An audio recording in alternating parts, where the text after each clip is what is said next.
Shalom, shalom, bien-aimés dans le Seigneur, que la grâce, la paix, la joie, l'amour, la lumière et l'eau vive du salut habitent en vos cœurs et y demeurent à jamais. Rendons grâce au Seigneur, louons-le en ce troisième dimanche du temps de carême de l'année liturgique A, parce qu'il a daigné renouveler en chacun d'entre nous son souffle de vie. Disons-lui merci, parce qu'il nous permet de vivre notre méditation dominicale, qui porte le titre de « Aie soif du Dieu vivant ». Bien-aimé dans le Seigneur, avoir soif du Dieu vivant, c'est d'abord faire cette rencontre avec le Christ pour connaître qui il est et ensuite demander à demeurer en lui et lui en nous pour que nous ayons part à la vie éternelle. Attention, en parcourant l'évangile de Jean, l'évangile du jour, nous voyons qu'il est question du récit de la Samaritaine avec Jésus, au puits de Jacob. Elle est venue puiser de l'eau pour ses besoins, pour boire.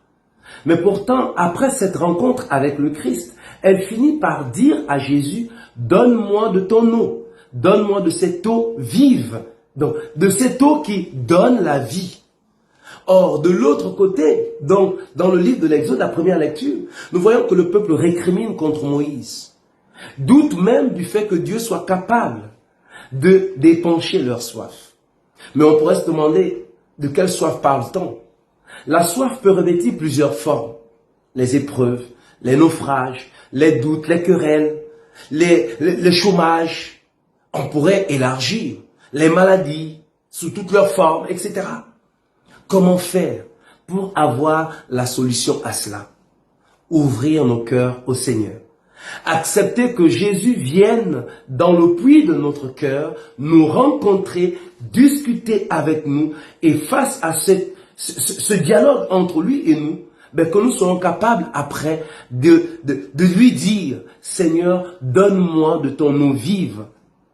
Une fois il nous a donné cette eau, nous aurons la solution à tous nos problèmes. Oui, c'est cela, bien-aimé dans le Seigneur. Et lorsqu'on a rencontré Jésus, il y a cette espérance ferme qui s'inscrit, dont parle Saint Paul dans la deuxième lecture, qui s'inscrit bien sûr dans l'amour de Dieu pour chacun d'entre nous, parce que nous sommes tous aimés de Dieu.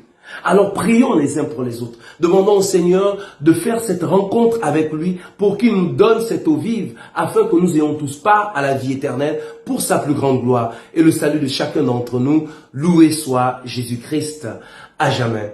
Que le Seigneur vous bénisse et vous accorde de passer un fructueux dimanche, lui qui est Père, Fils et Saint-Esprit. Amen. Soyez bénis.